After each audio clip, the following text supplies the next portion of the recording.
Hello everyone, we are back for another set of notes, so go to Unit 2, Table of Contents. And we are going to be on page 25.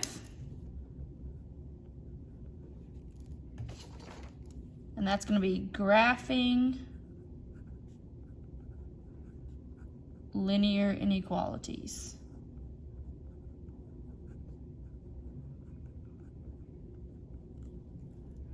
So graphing linear inequalities. So once you get that written down, you're going to either be given a sheet like this or you'll have to print one out. So it is front to back. You'll just need to fold it in half and then tape it down onto page 25. So go ahead and take care of that now and then push play when you're done.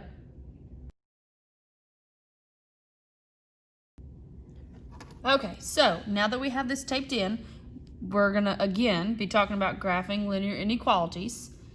So, graphing linear inequalities is very similar to graphing linear equations.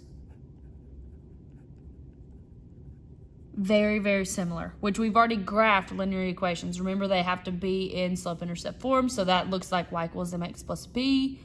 And then you just graph y-intercept and slope and then plot some points. So, very similar to that. I have actually written the 4 steps in order to graph a linear inequality. So we're going to talk through these 4 steps, and then I just have a few examples on the inside. Some I'll help you with, and then I'll let you try some on your own. So the steps to graphing a linear inequality. Step 1, rearrange the inequality so that it is in slope-intercept form. So slope-intercept form. So that looks like y equals mx plus b. So if it doesn't look like that, we just manipulate it, move some stuff around to make it look like that. And then I put a note right there that says you may not have to convert it, and that's okay. If it's already in slope-intercept form, it just saves you a step, okay? Step 2 is to use the slope and y-intercept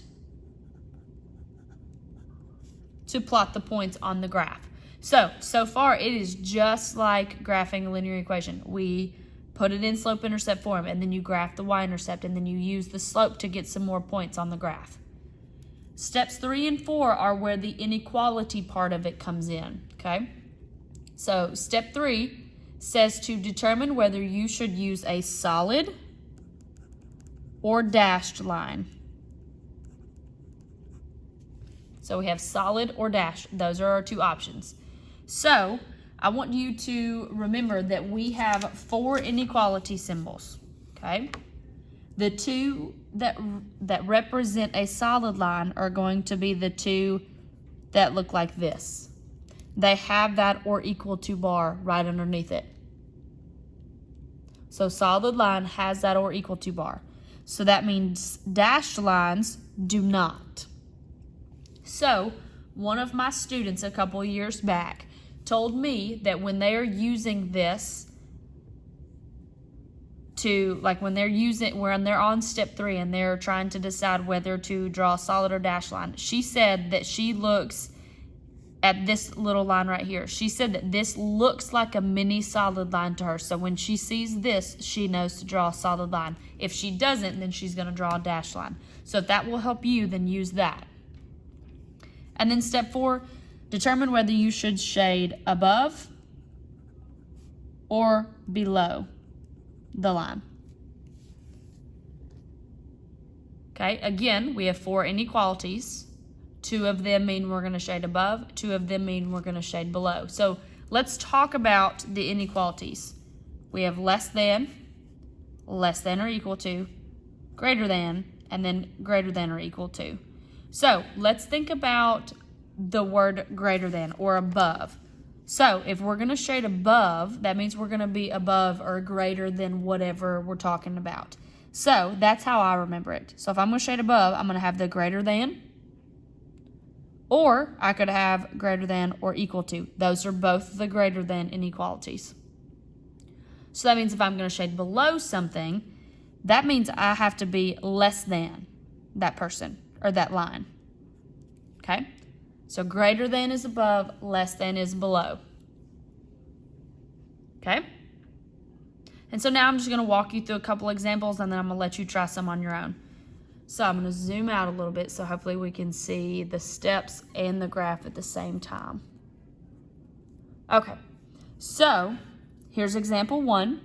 We have an inequality right here. So step 1 was to rearrange the inequality so that it's in slope-intercept form. So we just need to check, is this in slope-intercept form? So when I say slope-intercept form, I know that the equal sign has been taken out and we replaced it with an inequality. But in your brain, this is the equal sign, okay? So y equals mx plus b. So this one's actually already in slope-intercept form, and we can just keep on moving. Now, before we actually graph it, I want to label out what my slope and y-intercept would be, because that's step 2. So my slope, which is m, is the number in front of this x. So that's 5 over 3. So this is going to tells me that I need to go up 5, right 3, up 5, right 3. And then my y-intercept, which is my b value, is just a positive 1. So when I go to graph this, when I use those two things to graph, I'm going to start at my y-intercept. We always start at the y-intercept, so go to the y-axis, this one right here. And then I'm going to plot me a point at positive 1. Then from this dot, that's when I use the slope. So I'm going to go up 5 spaces and then right 3 spaces. Count spaces. So I'm out of graph, so I'm going to go back to the original, and I can go down 5 and then left 3 to get the same thing. So 1, 2, 3, 4, 5. 1, 2, 3. Plot me another point. So there are my 3 points. I can't get any more, so this is what I have to draw my line with.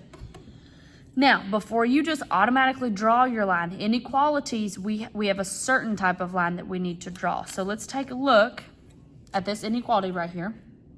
This is less than or equal to.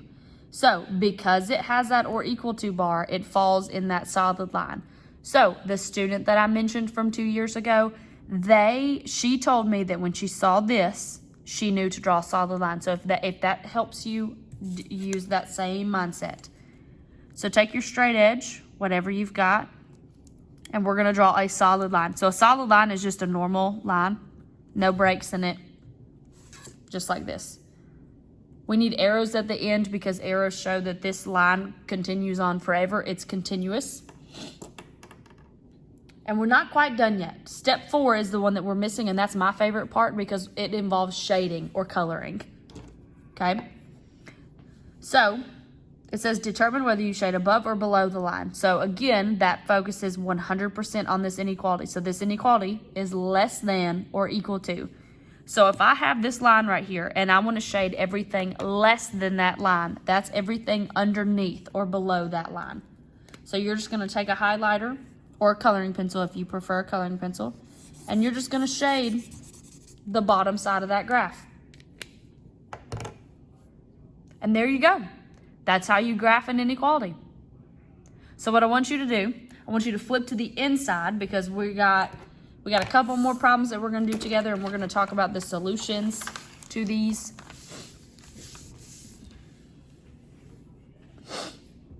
Okay. So we have example 2 and 3. And I would actually like to do example 3 with you because it is a little bit more challenging because it's missing a portion, and then we'll backtrack and get example 2. So let me zoom in on example 3 for you. Okay.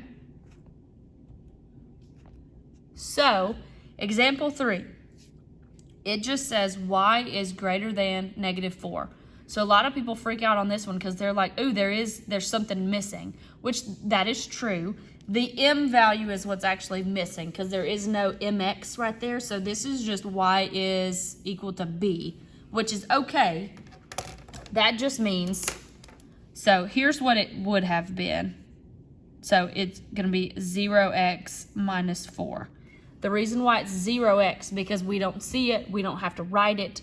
So our m is just 0. That means there is 0 slope because we don't see it.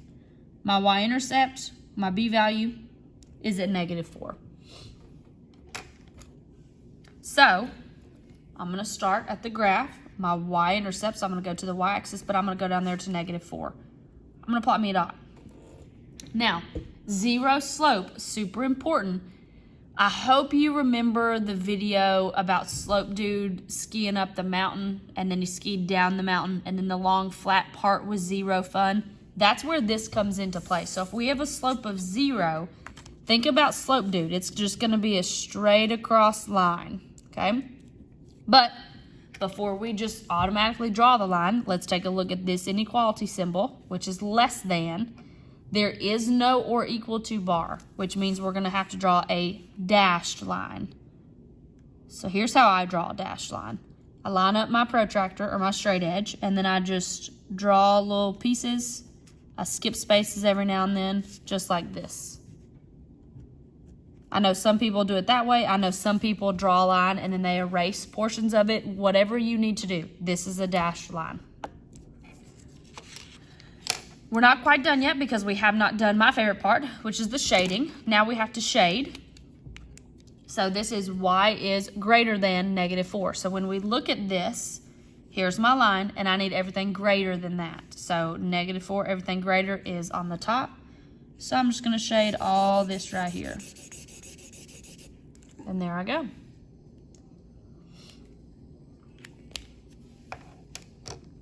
Okay. I also added a question right here, so that way we can start talking about the solution sets of these. So it says, is the point 1, 4 a solution to the inequality, yes or no, and then why? So the first thing that you need to do is obviously go to the point 1, 4. So remember, it's x and then y. So 1, 4 puts me right here, okay? Notice that it is in that highlighted region that I drew, so it's in the shaded region. Since it's in the shaded region, that means it is a solution. So the answer to this question is yes. And the reason why, it's in the shaded region.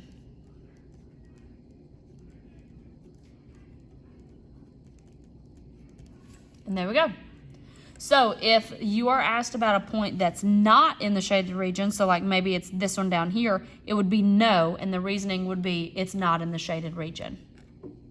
Okay, so here's what I want you to do. I want you to pause this video and try example 2 on your own. Example 2 is pretty straightforward. It's already in slope-intercept form, so you're focusing on graphing it. And then 2 things when you're doing inequalities. What type of line should you draw? And then which direction should you shade? So go ahead and do that, and then when you're done, push play so that way you can see the correct answer. As promised, here is example 2. So I'm just going to let you take a look at it real quick to see if you are right. So I graphed my line. My slope was 1/3. My y-intercept was at 3. I drew a dashed line because this didn't have that or equal to bar, and then I shaded above because this is the greater than inequality. And then down here, the point 2, -1 fell right here, so it's going to be no, and that's because it does not fall in the shaded region. Okay? Now that we have that one done, let's take a look at example 4 and 5 over there on the right. These two are very similar because they are not in slope-intercept form. So that just means that we would need to convert it to slope-intercept form before we can graph it. So the one that I would like to do with you is example 5. So take a look at example number 5. We'll do this one together, and then I'm going to have you pause the video and go back to example 4 to try. So when we go to convert this, keep in mind that the whole goal is to get it in slope-intercept form. So that's y equals mx plus b. So our goal is to get this y right here completely by itself on this left-hand side. So the first step to do that, because there's a term over here, I can't do anything with this 4y. So I need to subtract 5x. That's how I get rid of that one. So I'm going to subtract 5x from both sides. When I do that, these right here go away, so I no longer see those. And I have -4y is greater than. -16 and -5x do not combine. We can't combine those because those are not like terms. So I'm going to have to list them both out, but go ahead and put the x in the front because that puts it in slope-intercept form. It saves you a step. So we have -5x minus 16. Okay, we only have one more step, and that's to get rid of that -4 out here. So I'm going to divide everything I see by -4. So all the numbers I'm going to divide by -4. But remember, when we divide an inequality by any kind of negative number, it's going to flip this inequality symbol around. So now I'm dealing with a less than. I now have the y by itself because I got rid of it, because when I divided by those -4s, it got rid of it. So now we just need to simplify these fractions if we can, and then we graph it. So we have -5 over -4. Well, two negatives make a positive. So now let's look at the 5 over 4. That's an improper fraction. You need to leave it as an improper fraction. So we're going to leave it 5 over 4x. And then this right here, -16 divided by -4 is a positive 4. And this right here is what we're going to graph. So normally when you're converting, it normally takes 2 steps. Typically, sometimes you only need 1. But 2 is as bad as they get, and then we just need to graph it. So we're going to start at our y-intercept at +4. So again, y-axis, put you a dot at +4. And then from there, this is my slope, so I'm going to move up 5, right 4. The issue with that is I don't have enough graph, so I'm going to do the exact opposite, and I'm going to go down 5 and then left 4.